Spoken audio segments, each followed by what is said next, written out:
Hello, my name is Ron Eidshaug. I'm the Vice President of Congressional and Public Affairs for the U.S. Chamber. I'm also the Chamber's Energy and Environment Lobbyist. We got a question today from D.L. Idolet of Charleston, South Carolina, who inquires, no business is going to expand until consumers feel safe to spend again. We need to get an energy strategy in place to help people lower the cost of fuels. Wind and solar are not going to produce enough electricity to make all the expense worthwhile. What is Congress doing about this? Well, DL, that's a great question. And in this Congress, I don't know what Congress is going to do about this. Right now, the House has passed a couple of bills and could take up other legislation to make energy more affordable, expand domestic production, those kinds of things.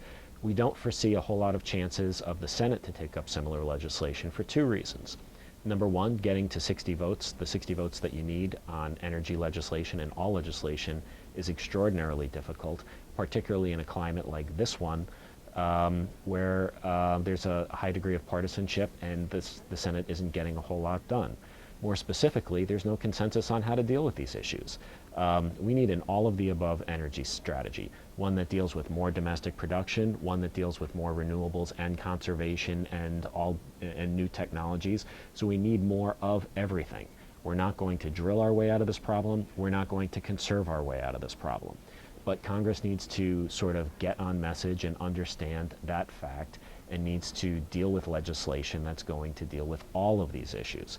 But like I said, the House has done some work on this issue. The Senate isn't likely to.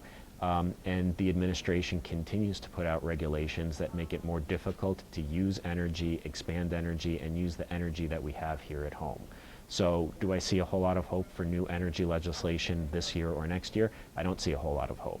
What can you do about it? I think that you need to write to your members of the House and the Senate and the President and urge them all to pass comprehensive, smart, sane energy legislation that allows us to expand domestic production here at home, that allows us to look for renewables and conservation and those types of new energy technologies.